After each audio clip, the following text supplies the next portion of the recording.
Hello, and welcome to today's episode of the Sales Leaders Podcast, where we dive deep into the strategies, challenges, and successes of top professionals in the industry. Today, we are thrilled to have with us Vivek Bhatnagar, seasoned leader with over 28 years of experience across sales, marketing, and P&L leadership. Vivek has worked with some of the most recognized Indian and multinational companies and brings a wealth of knowledge from his extensive exposure to diverse Asian markets. He's also led customer experience initiatives across APAC in his role at Johnson& and Johnson's vision care business. So whether you're looking for insights into managing multicultural teams, driving sales growth, or navigating complex markets, Vivek's journey offers invaluable lessons. So stay tuned today as we explore his strategies for sales success. In particular, looking at young sales professionals and seeing how they can map out their careers. Hi, good morning. Hi, Vivek. Good morning, and lovely to have you with us today at Look Ahead Now. As I was introducing you to our uh, listeners and viewers, you are a distinguished sales professional and a business leader, and you have held uh, phenomenal responsibilities across some of the most iconic companies, well known for their excellent sales and marketing practices. We work together also, and we have, you know, we have started from the scratch, so to speak, and see the front lines of the sales profession. So I thought no better person than you to to discuss what is today's topic. A background being we are looking at uh, uh, talking about how the future of sales careers will be in this country and what can young upcoming sales professionals look at in their career. Being a mentorship platform, our primary role is to provide assistance and guidance uh, to professionals on how they can look at their careers and build their careers successfully and their work-life balance. And keeping that in mind, I thought we could talk today with you using that same hat of mentorship and address two or three issues.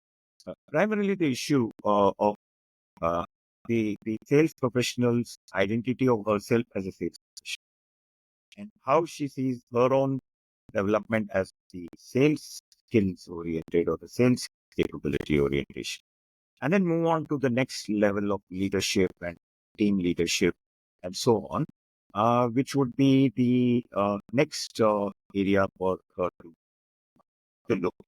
This could be a starting point, and I'll leave it to your expert judgment to take that forward. So, welcome and over. Thank you, Vijay, for inviting me. And I must point out one very interesting thing.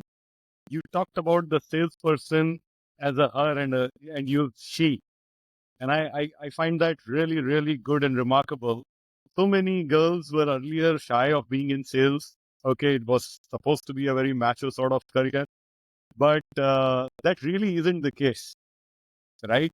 So it's really wonderful that a veteran like you is, referring to salespeople as a her first. Wonderful. Uh, you know, what I would like to share with our listeners today is that if we start out in sales, so usually one would start out as an individual contributor. Now, when you aspire and get your first promotion, particularly in FMCG sort of sales system, you will find that you wish to become a team leader. Okay. Now, that transition I have found and I have studied it, it is not that simple as it looks.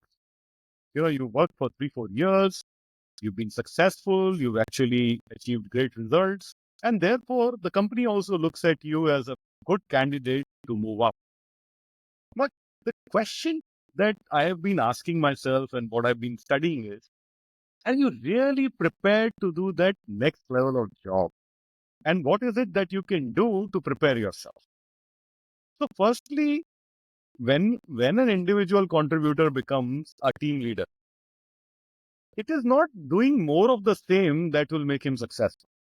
Like, for example, in FMCG, network, you're doing about 400 outlets, you're handling the key accounts differently, or let's say class A outlets differently, and so on and so forth. And you are meeting your numbers month after month. So that's great. Now you become a team leader. You have, let's say, 4 people under you. You have 1,500 outlets to look after. And there is no way that you can do same justice to the 1,500 outlets as you were doing to the 400. Right? It's impossible. One person cannot go. Right. So when the companies or the manager thinks that he is now ready for the next level, I'm sure he should know that it's not more of the same that will help. And therefore, what are these additional skill sets that the person must have to move to the next level? And I think that's where some amount of preparation is required for the individual contributor to become a team leader and be successful. Similar jump is required when you become from a team leader, first level leader, to a manager of manager or a leader of team leader. Right? The skill set needs to get augmented, and some part of your skill need not get used so often. For example, if you are a regional sales manager and you have area sales manager under you, and you have the frontline people under you, then your ability to sell as a frontline is no longer that much called into play. Whereas your skill to manage people and help them plan and succeed better is more utilized. So great.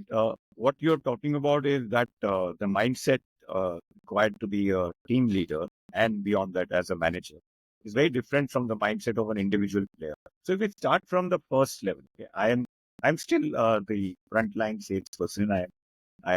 Team leadership is still far away. What are the couple of things you would tell me now to to be mindful about before I even in my current. So, it's a risk of being a little maybe old school and saying that there is a lot of impression in the mind of a lot of people who don't know sales so well, who think sales is about hustling, right? It's about pushing your way through. It's about making people believe whether that is right or wrong and therefore scoring a sale. It really isn't like that. Okay, one time you can convince a person to buy something from you. What about next time?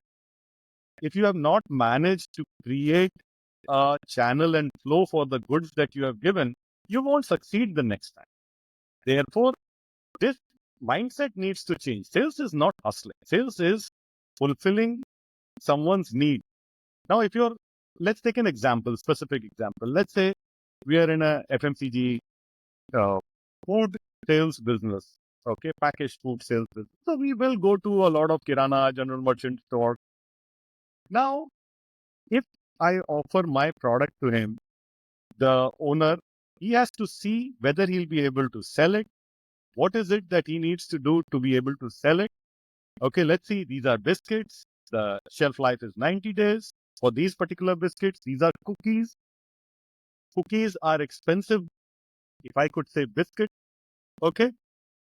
Will it sell from his outlet? And if it is going to sell from his outlet, then where should he stock it? How it should be visible?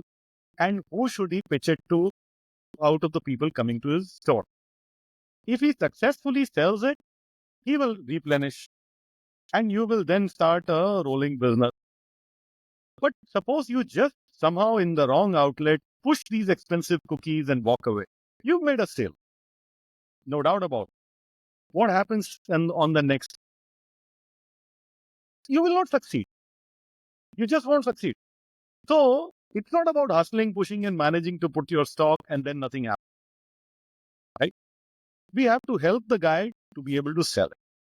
So my first point is that take time to explain the product and how the person can sell and what margins he will make. First time, the introduction, the details are important. This is my first start. The second thing is that if it is a new product that he has not dealt with earlier, you have a better judgment than perhaps he does. Please make sure that it will really work in his outlet. And my third thing is which I've found all the time, and particularly in these parts of the world, people do business with people. You cannot have a very transactional relationship for a very long time. If you get to know Vijay sir kaise hain aap, and he knows your name, then the business really has a long-term future. So you're talking about relationships and talking about long term and talking about looking at what value you can create for the customer or the partner. So would the same logic apply for a B2B or a individual sales? So we're talking of, you would give the example of a channel sales situation. Would it be any different for B2B or one-on-one sales where you're selling a high value proposition to it? So, in that case, the commitment to the purchase is much higher. Okay, let's take an example of someone who's buying air conditioners for his entire new apartment. So he needs to buy, let's say, 4 air conditioners, split AC or window AC, and the person doesn't really know whether a 2-ton will work, 1.5-ton will work, or two 1.5-ton ACs will work, depending on the size of the house. He has to decide. Let's assume that the company salesperson is directly talking to the owner of the apartment. And this same situation in a different way would be a hospital trying to buy products for their OT. Okay. What is the first thing that the salesperson must do? It is to find out what exactly is the need. Where is the product going to be installed? If we don't understand what are the list of needs to be fulfilled, our product offering may or may not fulfill that, and therefore success will not happen or may not happen. It may happen by chance, it may equally well not happen. Okay. So in B2B selling, understanding the needs is even more important because the transaction is a one-time transaction for a long period of time. It is not a consumable that you will take again and again and again. So that's very nice because I have myself right from the beginning experienced all these things and somehow used my better judgment not to do some of these things. But yet, your lesser uh, personality keeps coming out. And that's a question I want to ask you.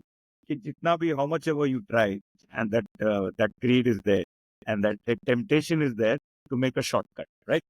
So, especially if you join large system, there is a pressure on you कि कुछ भी करके sale कर, do whatever you want to do the sale, and there is peer pressure also that it's okay, you just go and dump the product or you just fill up the shelf, and we know and we are taught, we go after that, we go to the offsite and we attend a training program where what you're saying is told to us, but next year morning we do the opposite. How do you break this? I know it's a tough question, but how do you break it? It's a great question to ask. Okay. Firstly, what you said is our temptation, the pressure on us to hit the numbers, and also probably make the incentive. All that is working. But imagine a situation that the customer is insistent on a certain need. Okay. And your product cannot fulfill that need in toto. And you tell the hospital, let's say it's an operation theater which is being made, and they are saying that we want, reverse air pressure so that air goes out of the OT.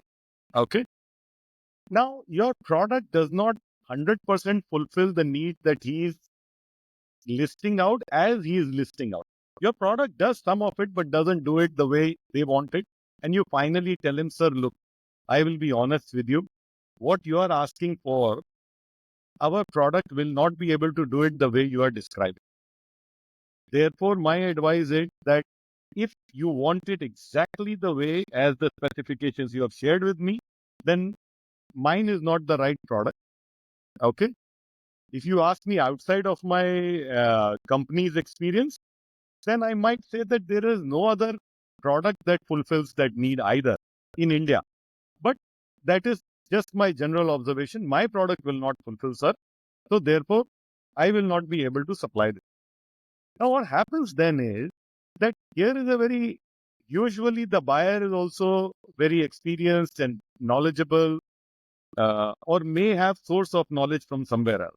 But he takes one point down very clearly. Here is an honest person who told me, ये काम नहीं हो पाएगा साहब. Okay. And I have found in my experience that the person makes a note of it. He didn't try to fool me. He guided me. Okay. Explained to me what will happen, what won't happen. And the transaction got stalled there and that company backed off.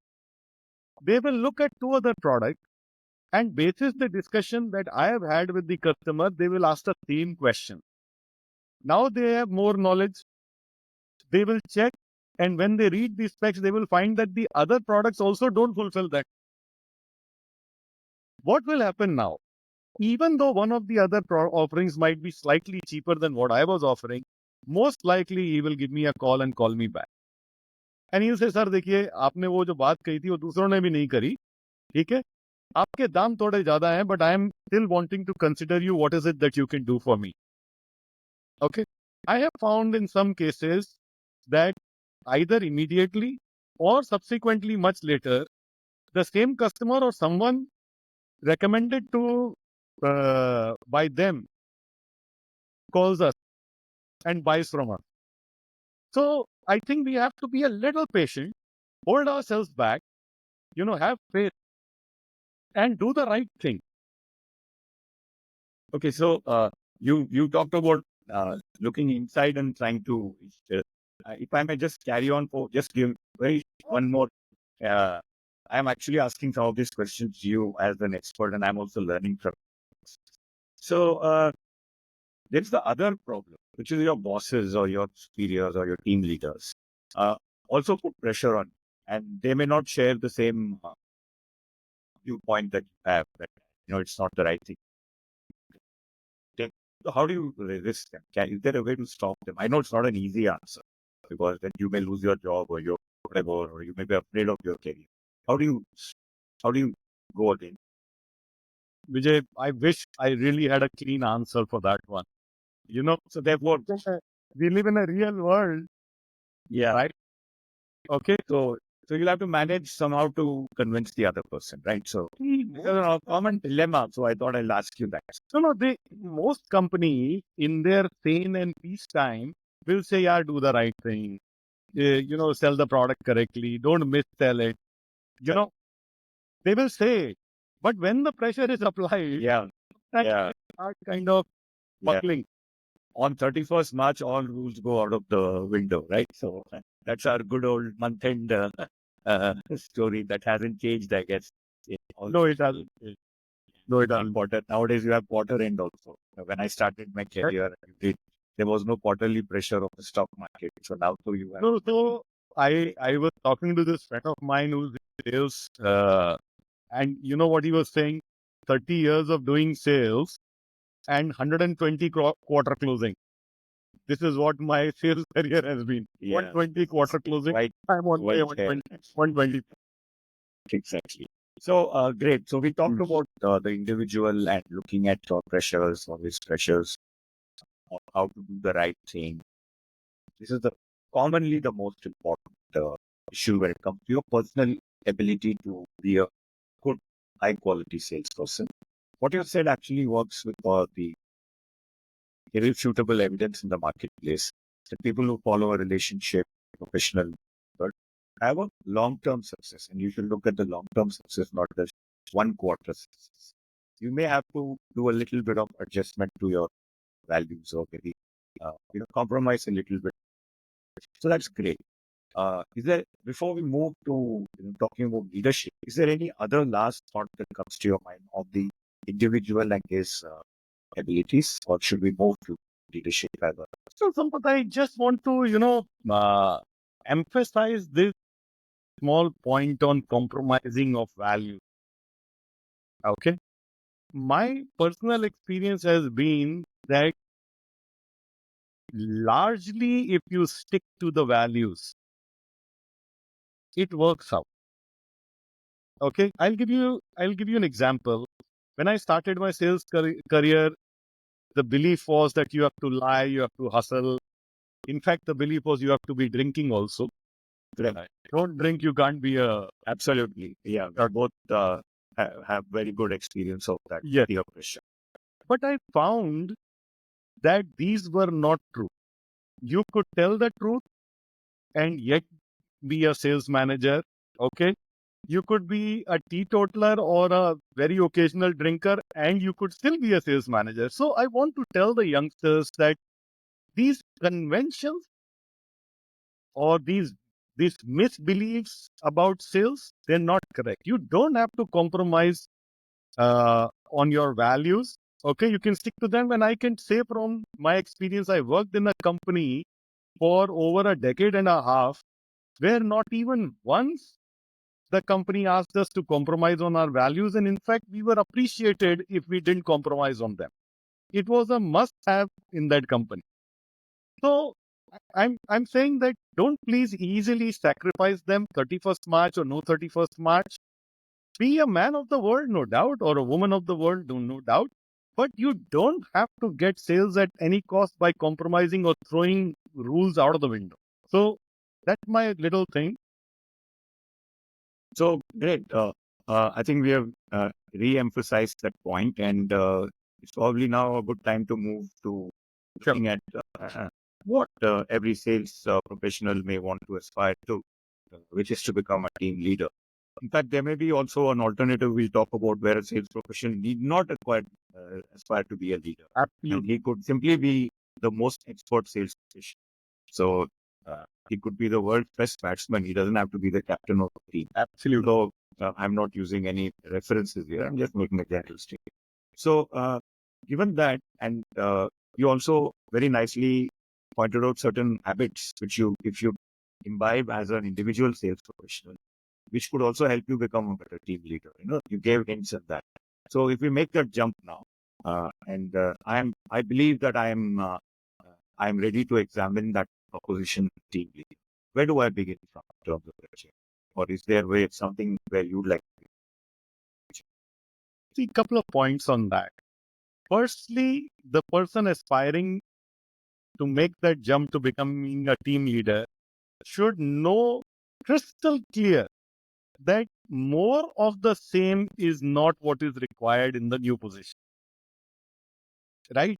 So, if you think that you will do more of the same, that may definitely not give you any success. And I'll give you a very quick example. There are people who are super salesmen, they become a team leader, they go co-working with their subordinate, doing sales call. They can do the sales call better than the subordinate. They cannot hold themselves back. They jump in and take over the call and make the sales call. They will do it once, twice, 3 times. After that, the salesman is demotivated. Okay. And the process is actually broken. So you have proven to your subordinate that you are a better salesman. That's great. That's no longer your job. Okay. So, and obviously you were very good at sales. That's why you earned that promotion somehow, right? Now, my other pointer is that when you are an individual contributor, you will see some very successful sales managers around you. It could be your immediate manager, his manager, or someone who is your peer and their manager. Okay. You can look at them. What is it that they do that you don't do? As a part of your job, what is it that she does that you don't? Right? Can you make a list of 2 or 3 of those things? Like, for example, they analyze more data than you do. Right? They help people plan their month sales, which you don't do. You just do for yourself. Right? So can I make a note of those 2 or 3 things, which very obviously they are doing and I'm not doing in my current role? And can I develop those skills? And one of the easiest way I've found in my career, if you are looking up and you're wanting to move up, and you can, if you know this skill is required, okay? One of the easiest way to get that skill is to ask the senior, sir, can you teach me? Ma'am, can you teach me this? Or so-and-so, can you teach me this? Can you help me learn this? How can I learn this? Where should I start? These kind of questions, most of the seniors are more than happy to mentor and guide the juniors. Great. So the first step is to find people who can help you learn. So, uh, when I when I'm aspiring to be a team leader, there are you are the I mean you are also the head of sales and marketing or the head of a company which you are. Uh, what would be looking at? What would you be looking at? Uh, of course, you may not be making that decision. Somebody far below down the line would be doing it at the level of an area sales or manager. But putting yourself in their shoes, if I may just clarify my thought, what would the management, and that's what the word you use, right? Whoever they may be, uh, looking at as in a potential team. So if I'm already planning that journey, I'm 3 years into the front line and I want to think, so what should I do to be seen in their radar, to start being visible that this girl has the potential to be the team leader. This guy can next year life. What would you look at? When I'm looking at promoting someone, there are two things that I look for. Okay. Firstly, is she doing her current job well? Or if you are mediocre at your current job, both in terms of outcomes and also in terms of your effort, and more so in terms of your effort, sometimes the outcomes are not directly correlated with the effort. Someone gets lucky and gets a huge order and you start looking like a heroine. You may not well have, earned it fully. Or the opposite could happen. Your best of offers and and it gets jammed and you don't get the benefit. So, did you make enormous effort as much as you should have made and more? So, that is one very important thing. If you've made the effort and got the results, then you're in the best place. Second thing that I look for very clearly is what are those two critical skills that are needed apart from what you're already displaying? Okay. And for the next position, what are those two critical skills? Okay. And do you have the potential to be able to learn those, or are you displaying some of that already? I'll give you an example. Some people, as a part of the team, are regarded a little taller than the others. थोड़ी problem हुई, you ask him or you ask her कि ये थोड़ा सा help कर देंगी, मेरा client थोड़ा डिफिकल्ट है, थोड़ा मेरे साथ इसको कैसे हैंडल कर. When people are seeking your opinion, when you are all peers, then they are already feeling that you are a little more experienced or higher. You have that skill a little more, right? You're demonstrating potential. Other people are acknowledging. I don't even have to do anything. I'm watching and I'm seeing others are reaching out to this person. So is it natural or you build it up? For some people, it comes naturally. See, Vijay, it may be natural. But what I want to say in this conversation is make it intentional, right? Are we going to only fulfill what we naturally know, or are we going to Right. intentionally upskill ourselves Okay. to succeed more and more multiple levels of promotions? Okay. But you should be careful in doing this, not to do it so consciously that you're unnecessarily interfering in other people's work or, you know, as Throw they, you out. yeah, trying to be, trying to poke your nose and trying to say, I know how to do it. Kind of thing. You have to be very mindful of that, right? You should be very careful. Those things cannot be taught. You have to have that pressure to be. Absolutely. Sorry, I interrupted. So could you carry on from that? No. I'm saying that's spot on, and this was really my point that if you have identified the skills that you need to have as a person seeking promotion, then you can seek to upgrade your skills. But as you had asked me that what is it that I'm looking for to promote a person? Okay. What I'm looking for are those top 2, 3 skills that additionally need to be layered upon what you already are showing in your current job to be successful. I'll also give you an example. What I've seen is some people are not ready for that level yet. Yet the company promoted them out of its compulsions or whatever be the reason. You had great relations with your boss. She liked the way you were shaping up. That's all great. But you were not ready. once you jump up, okay, now what happens? If you don't succeed, you cannot come back to the lower order job again. And you are not succeeding here, then what's the way forward? You have to move on to another company. You have to leave that job, right? And what it does is it lets it could lead you to believe that you don't have it in you to do that level of job. Unfortunately, in this case, you were just not ready yet. Correct. Correct. Correct. So that's very valuable that you should know. So how do you, who will tell you that you're ready? If your boss does not know it, you're on your own, then who will tell you you're ready? I'm just wondering. I'm not asking you to answer it. No. So it is not that when the person is fully ready, only then you will promote. When you see that they are fulfilling 60-70% of the skill set required, that is when you have to take the risk to promote. Okay, 100% ready, तो उसमें बहुत time लग जाएगा ना. Some of it they have to jump up and also do. So, but I think that one thing that really stands out for me is when a person raises hand to do more. He says, "Sir, I will do this if you want." Okay, there is a task to be done, and there is so much to be done in sales. It's a very operational thing. He said, "Sir, if you want, I will collate the data from everybody." Very Right. So you see, there is initiative and skill both at play. got it. So I wanted to just rewind back to what you said because it helps at times to recap things. You mentioned about 3 or 4 skills that you would look at as a future team leader.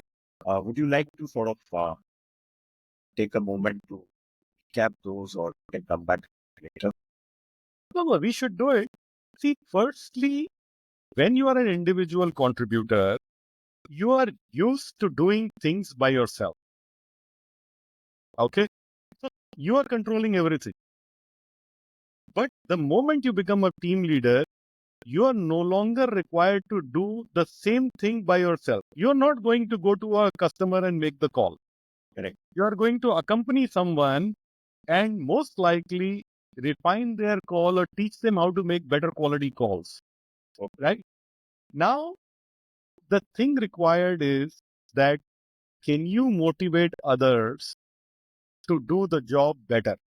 So can you motivate others is the first. Okay. Second thing is just motivation won't do. You have to impart your planning skills to that person saying, let's plan the month. Let's plan this client meeting. Okay. Instead of doing yourself, you have to teach someone to do it. Okay. So planning and passing on that knowledge to others is the second capability or ability to teach and guide. Yes, if I got you right, you're saying that you have to be able to teach, right? Yeah, right. Plan and teach. Plan, teach, and the third thing is to have the patience. Now, you didn't learn everything in one go. I didn't learn it in one go. I made mistakes. You were a witness to the mistakes I made at the beginning of my career as you were my senior. Okay. So when the subordinate makes the first mistake, don't pass a judgment. Don't lose faith. Give, point out to them what they need to do differently to be successful in the next call.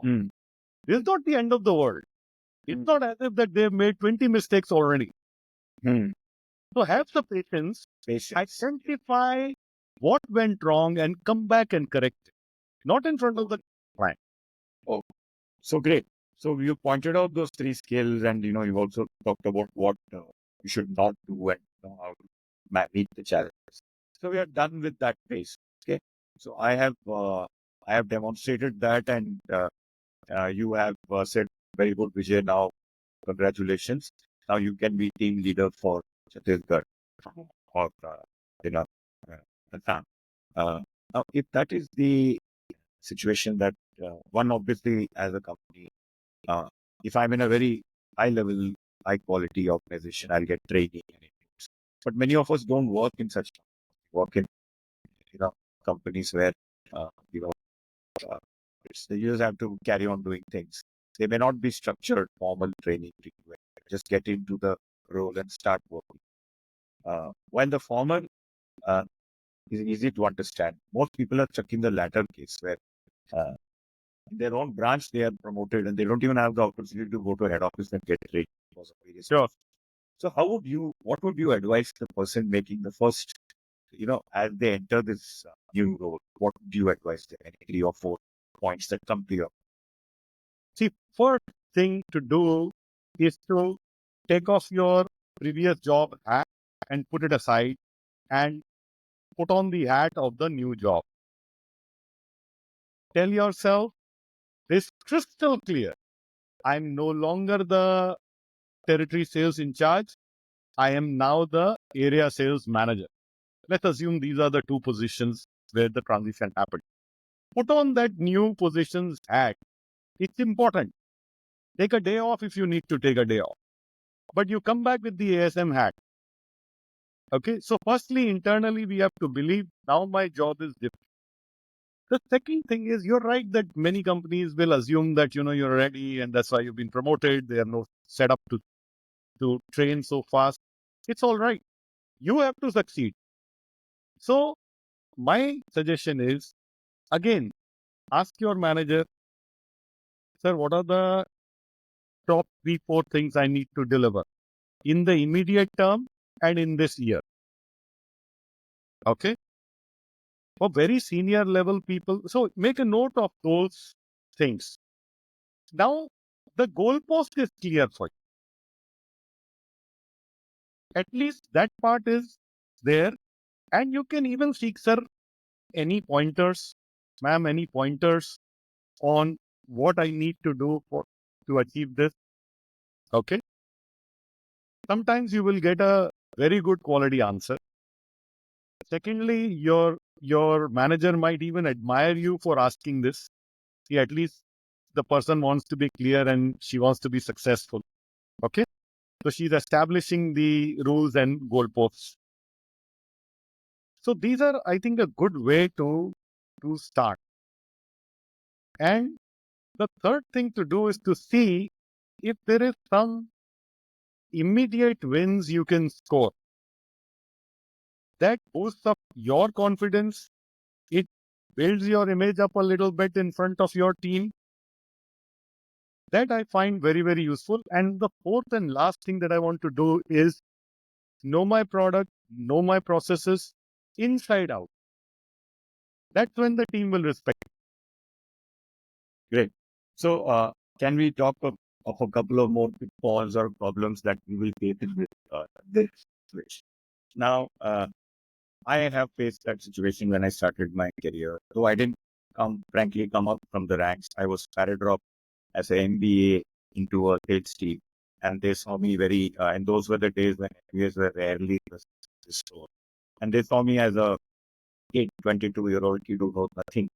And they were all, old enough to be my parents, some of them. There was a lot of resistance and it was not a comfortable journey at all. And there wasn't much formal structured learning available. Uh, But even today, I do not know if that is the case, but uh, I'm sure good companies will not do it. You might get promoted and worst case, you get promoted and you lead the same team of which you were a part of earlier. It happened, but hopefully should not happen. Or you may be moved to another team where they already knew you. You have attended sales conferences with them. Till yesterday, you were saying, "Arey yaar, Vivek, tu bhi mera banda hai," and you were, having fun with them. Suddenly today, you are coming to their branch or you're moving up as a team leader. How do you get them to think that? I don't know if there's any answer. This is a situation I've faced, so I thought I'll open it up. If there is any way we can.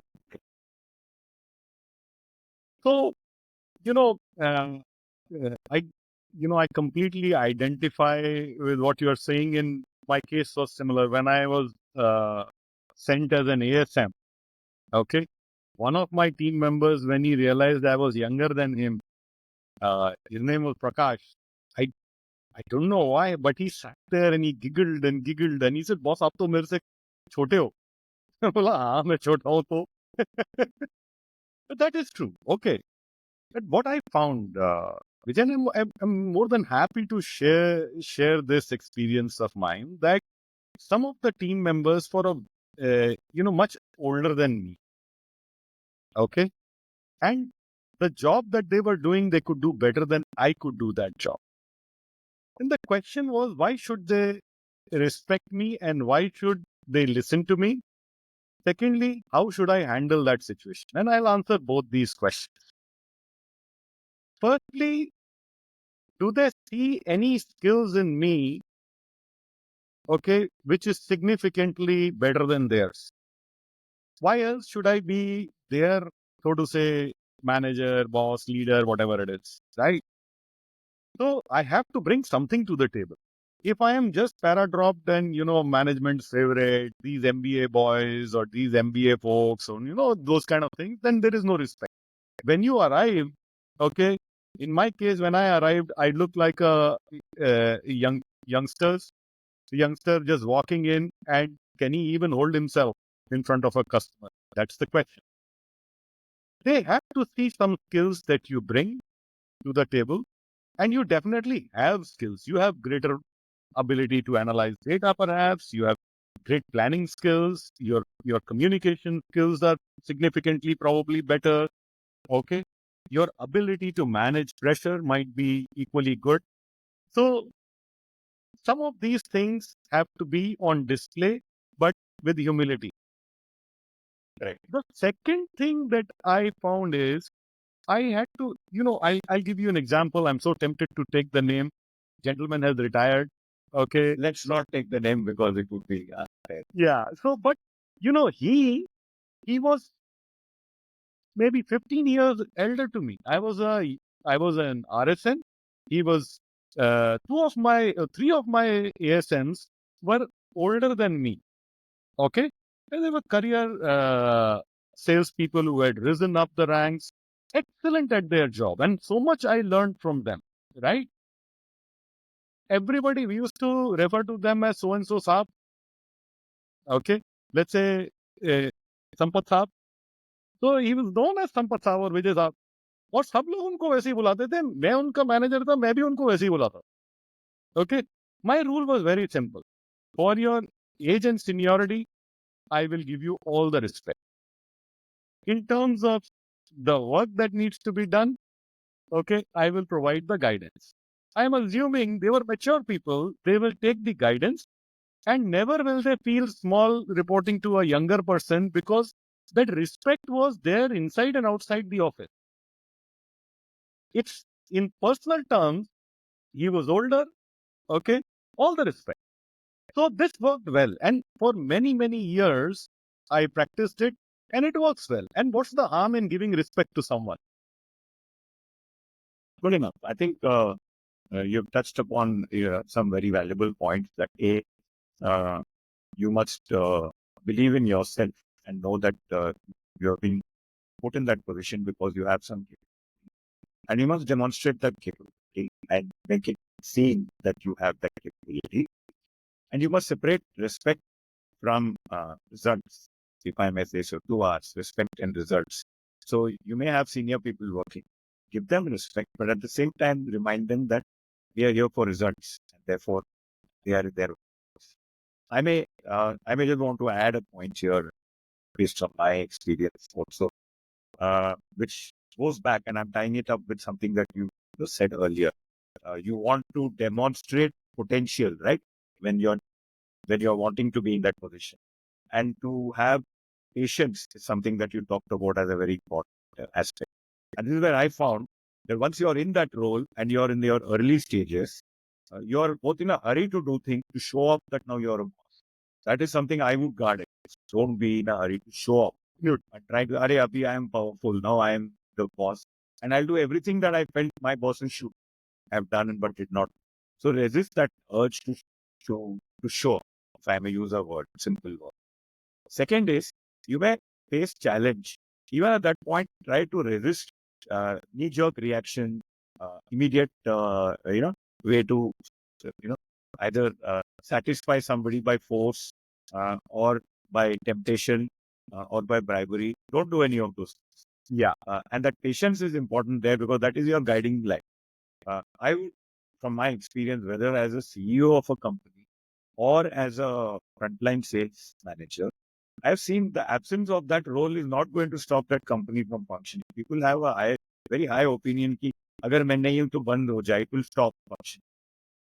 97% of that organization will function on its own without any leadership up to a point because of the momentum of business. Your job is to make that 3% happen and to continue the momentum. So I'm using a simplistic. So I would advise a young person taking on a leadership role not to think too much of themselves and also not to have that Tina factor. There is no alternative. That I am not there, it will all collapse. So be patient. You will make a few mistakes and you will also see others making a few mistakes. Take a little while to learn and from yourself, from your mentors, and from situations. I just a sort of corollary I thought I will add. So this is spot on. So great. So we've seen book A how you function as a effective salesperson, how you transition into a sales role, and how you make the beginnings. Now the last question. There are two more points. One is I want to talk about where do you go from there. So and then for that we will also come back to where do you go if you don't want to go up. Right at the first job. So having become a team leader, obviously the pyramid becomes narrower from this. There are fewer and fewer jobs, and other qualifications come into being. Whether you have this qualification or that ability, simply your sales skills may not be sufficient, however great you are, to take you to whatever role you want to be, managing director or chairman, vice president. So here, I know that is a different ball game altogether. So how does a young sales leader today aspire to go to those? That is something they should do formally and informally. Do you have any tips for them? See, the process remains the same. Okay, now you're aspiring for the higher role. Firstly, you have to excel at what you are doing. Otherwise, you are not even in the consideration set for moving. Right? So you have to do your job very well. Okay. Fair. So that's a given. The second thing is look around again for the skill set required for the next level. What you said is also true that sometimes additional qualification might be required. Okay. When I see someone, let's say here is a 36-year-old lady, she's successful. Okay. She's become a team leader. All that is great. And she comes and talks to me one day and says that, look, Vivek, I want to move up to the next level. And I say, look, in that case, an additional academic qualification will help, right? Now, when I see the person saying, okay, so these are the 5 places where I found this degree is available or this diploma is available, okay, would you be able to help me select which one works best or which one has max weightage or some discussion like that? What I see there is, Vijay, an intent to learn and rise. It's not that I'm demanding, give me the next level. I deserve it. More than that, I'm also making an effort to upgrade my skills. When I see that effort, firstly, even in CVs, there are people who work for 20 years, but 6 years ago, they did an executive MBA, for example. When I see it in the CV, what does it tell me? I haven't met the guy. That person has not met me. But on the CV, I see 6 years ago, she made an effort to join an executive MBA, spend that time, spend that effort, maybe put in some money as well, okay, to pay the fees and got that degree. Does it not very clearly show a desire to continue learning and growing? To me, that's a big positive. So, Excellent. seek to upgrade your skill and get evidence of that. So that you touched upon something that which is very dear to me too, and I tell everybody, whether they are older than or younger than. myself more than anybody. That growth mindset is what you should always have. Grow as a person, to grow in your role or your work, whatever you. And that growth mindset is a continuous. It requires continuous action on your on both your personal skills, your soft skills, everything. So that in essence you have talked about the growth mindset, which is more and more required as you grow older and more uh, you go up the ladder. Because you have less and less time also. It is inversely proportional to the time, and therefore it becomes more challenging and more necessary. So it's a contradiction. So great. So I think we'll come to the last functional question that I had for you today. At my end, of course, you could probably bring up. Sure. Because now we go all the way back to the time when I started as a sales. So I spent 3, 4 years, and I really loved my job. I love meeting my client and selling to them. I love the excitement of closure, and I'm always winning the awards, and I love the bonuses. It's a great life. I don't have any energy or interest in bossing over people or going for meetings and doing PowerPoint presentations. So is there a question that I bother with? Oh, this is great. But I also see, can I sustain it at the age of 40? Can I be an independent salesperson at the age of 40 and 45? Because today, frankly speaking, there is ageism in the place, and people above a certain age are not considered contemporary. So again, there may be no answer, but is there a way to approach this that you can be a very good independent salesperson and not worry about it? See, multiple aspects to this question. Like, for example, if we are in one of these FMCG sales sort of setup, okay, at the age of 40, if you are an individual contributor and you are in general trade, then your contribution in terms of sales will be small only, because one set of routes will give only so much sales. It's possible what the company will do is, as you are getting better and better or older, they will give you the best routes to handle, the toughest, the most lucrative. But there is a ceiling there also. So you will somewhere reach a max, and the company may continue to respect you for the work that you do, but your ability to grow your earnings will become limited. We will have to acknowledge that. But if it is still working for you, what you are making, your incentives, the joy in the work, then you can continue and you can express to the company that I'm happy to do this. Okay, please support me in this. Be aware that there will be some amount of limitation in terms of how much monetary growth you may get, which is linked to the position also, the position. So you may always be in a ceiling or that senior sales manager, senior sales executive, senior the last position, however senior you are. That's right. And it is not bad. I am aware of examples where people did not want to leave their town where they were placed. Now, in that town, that is how senior you can get. Mm. So they continued. They made a choice. They wanted to be posted in Saranpur, for example. Then whatever Saranpur has to offer, you will get. Mm. Okay. Mm. When we change our line from FMCG to, let's say, banking, selling bonds, for example, okay, or in medical devices, you are selling large systems to hospitals, for example, or large surgeons or clinics. Mm. Okay, each of your sales could be 30, 40, 50 lakhs. Mm. Okay, you may choose to remain an individual contributor because of person in the bank selling bonds. Okay, sometimes they are selling 400, 500 crore worth of bonds. He's still an individual contributor. In our eyes, from an FMCG sort of point of view, he's an individual contributor.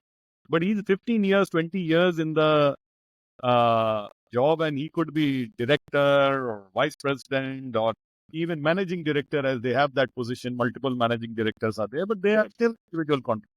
Absolutely. Now, in those lines, you can continue for much longer and be an individual. Absolutely. Without losing much on your compensation too, because it is you get a promotion or I am. yeah. Mm. Great. So that sort of gives me confidence to also look at how I should frame my career and so on. Uh, Last, I think we've covered many things. And last point at my end was, again, I'll just narrate something which you are probably aware of, and which is what we're trying to do is in mentorship. It's very important if you can get the right mentor at the right stage of your life and at different types, stages in your career, you may need more than one mentor.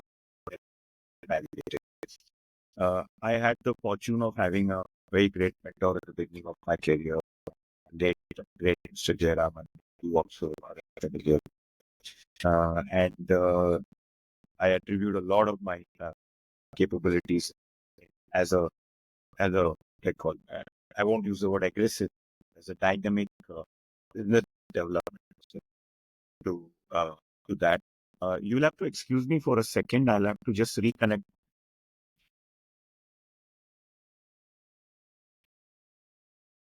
Yeah, I'm back. Sorry. My cord fell off and battery went down. So I acknowledge and respect his contribution a lot. But I've seen that it's not possible to just go and find somebody. So would you have an advice for a young sales professional how they can actively seek mentorship? Is there anything you'd like to suggest? So, you know, Sampath, what you just said, in it probably lies up the answer. You said that how can a person actively seek mentorship successfully then? My two-bit advice to youngsters is, firstly, know that a mentor can help you and seek one. When you seek, you will find at least some percentage success will accrue, 50%, 60%, 40%, whatever it might be. But if you don't seek, then it's a question of luck. Someone might adopt you as a mentee. So you're depending on that someone. You're not actively looking for it. So firstly, get out there and know that there is much to be learned from people who have already treaded this path. Okay. And can you seek their time? I'll give you an example. I was working in one of my previous organizations. So we had this mentor mentee program. Now, I was a mentor first, but in the conversation, the head of HR says that why don't you have connect with the managing director of, we were multiple verticals, so managing director of one of the other verticals. I said, that's not a bad idea. I knew the person by face and hello, but I didn't know him anymore. We met for 2, 3 lunch meetings. Inside the office, he would get his food, I would get my food. We sat together on a table and ate. That's the only time that he had available. It worked well for me also. I was also going to have my lunch. Those conversations were very fruitful. The first time when I sought meeting with him and I asked his assistant to put up a meeting, he was more than warm and welcoming. And when I said that, I know your schedule is packed, we could even have lunch together, and that worked very well for us. Okay. Sometimes it's as simple as this. I gain a lot and I'm not even impinging too much on his time. Correct. And probably the mentor also learns because there's somebody You have made to a interview him. yeah, because I learned that, and I'm sure you also, as you grow up the ladder, you realize that the boss is the last to know anything that happens in the company or the office, because it started with your most person. So keeping in touch with your younger colleagues is always helpful because you come to know a lot more, and you get a smell of the forest. So you're seeing That about the also, and forest. you actually pick up some latest trends and Yes, that's true. That's true. So good, Vivek. Are there any other what I call thoughts that come to your mind before we wrap up this wonderful session? Do you want to touch upon anything else? you know, if I have to, you know, uh, write it out of my experience, I found that sales is a very fulfilling career. Hmm. Sales when we say sales, it also should be looked at sales management, right? So this there is some sort of a image about sales and salespeople.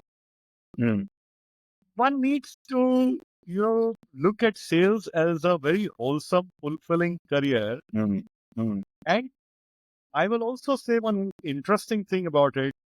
A lot of youngsters, when I've interviewed or spoken with them, they think that, I want to do strategy. It's fantastic. When they are saying I want to do strategy, they want to do company level strategy or marketing strategy. But other functions also have strategy.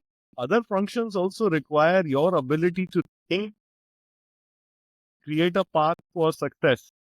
Sales is also one of them. Sales is not operational that every morning get up, pick up your bag and run to the shops and start selling. Correct. There is not it. And it requires a high caliber ability to think and do things. Be a good sales manager and build up a beautiful distribution. Correct. Very true. Because in starting in the sales job, the primary thing with any salesperson is that the demand for your product will always be less than the target set. So if your target is always going to be higher than last month or last quarter, then it requires a strategy to sell and achieve that. Somebody else is not going to give it. You have to figure it out on your own. And when you extrapolate it, it goes higher and higher and higher, and it becomes a strategy for the enterprise. Because every year you have to sell more and be more competitive in the marketplace. You have to deal with competitors on the ground as well, as much as the CEO deals with it at the enterprise. So lovely that you talked about that. Strategy is a very fulfilling part. I just wanted to close this with one more point, which is my input here, and you could sort of take it on from there. Is a set of cautionary pieces of advice. Is that sales is a physically demanding job. Let us not, even if you're on desk sales, you're doing outbound from office, it's still a physically demanding job. You have to repetitively do calls, takes a toll on your talk, and you have to be alert, you have to juggle things. And of course, if you're on field, whether it's B2B or B2C or remote, does anyone know physically if you're traveling and the days and travel, in circumstance, sometimes rural. So what happens therefore is it's very important to maintain your health, especially if you want to rise up the ladder, even otherwise. It's anyway important, and I think today everybody pays attention to their health. But I've seen earlier on, we started with that whole thing, that this whole profile of hard drinking, hard smoking, eating late at night, they become sometimes eating late at night or missing your meals and all become compulsion. Because if you're traveling somewhere and have to meet somebody at odd time, or you finish your last call at 9:30 at night, how do you manage? I would suggest to the people that you can still manage if you want, but you shouldn't, beyond a point at a very early age, try to change, not disturb. And then the mental stress that comes with mental stress is when you don't control the circumstance. Market is not in your supply of product is not in your quality is not. So I would urge a lot of young people to be mindful of these things and practice mindfulness in such a way that they can avoid this. If you would like to add anything? I want to show evidence that I'm practicing what you told me. Give me a moment. Yeah.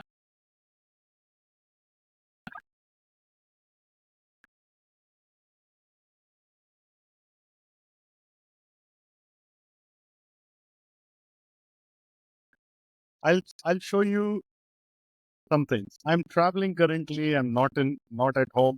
Look at this. Can you see? Yeah. You've seen these things. Okay. Right. These are exercise bands which are in my suitcase. Okay. So what you just said, after 30 years of working, I can say that I am practicing those. आपने ही मुझे शायद सिखाया होगा when I was starting out. So I'm still practicing. And at this age, I'm still running. Maybe I can run some 10, 15 kilometers. Okay. Why am I doing it? The job is physically demanding also. You have to wake up at 4:30 some mornings, take a flight, work the whole day, then you reach the hotel at 10 o'clock, whatever it is, right? Secondly, you can only have a healthy mind and a healthy body. If your body is aching, where will you be? So it's a demanding job. Absolutely. Stay healthy, and then you can do justice not only to the job but to your family also. Absolutely correct. Consume during the day, then by the time you reach home, the children are looking at you and you are like sapped and gone. Absolutely. I agree with you because this whole concept of work life, you work to live, right? So they come in together. And if you do all those achievements and you don't have anything to offer at home or to yourself personally, if you don't have a family or whatever, and you just burn yourself out that sense, then it's not worth it. Great. So I think that was a lovely conversation, and as is my usual practice, I'll try to just recap so that I know if I learned the right lessons. Uh, we talked about we decided that we will talk about the theme of the journey of a sales professional from the individual sales for uh, a leadership. And in that journey, we talked about how the individual role requires certain skills and certain behavioral requirements in terms of being able to be patient, be able to be with relationships, to, to sell value and not target, uh, and to look at long term and to resist taking shortcuts to the extent possible. So we looked at that. And then we said in this process, the start demonstrating the ability to be seen as a future team leader by taking on extra roles, by adding and volunteering, so that you come into the radar of the management, that you have the potential to. And then once you come into the leadership role, you, you start doing things that are required by you as a leader and not by you as where as a salesperson. But demonstrate patience and concern for your team and work with the new role. And finally, have a growth mindset because you have to keep learning formally and informally, uh, just to be better at your whatever. And if you keep doing that, automatically result will start whatever you're getting run. So that was a great arc of points that we covered, and it was a lovely conversation, which probably we can pick up some other day. So Sure. take one part of it or one issue and address it more. So thank you, Vivek, for this lovely time that you gave us and all the lovely insights that you shared, very valuable insights you shared as 30 years sales career and leadership at my. So thank you again.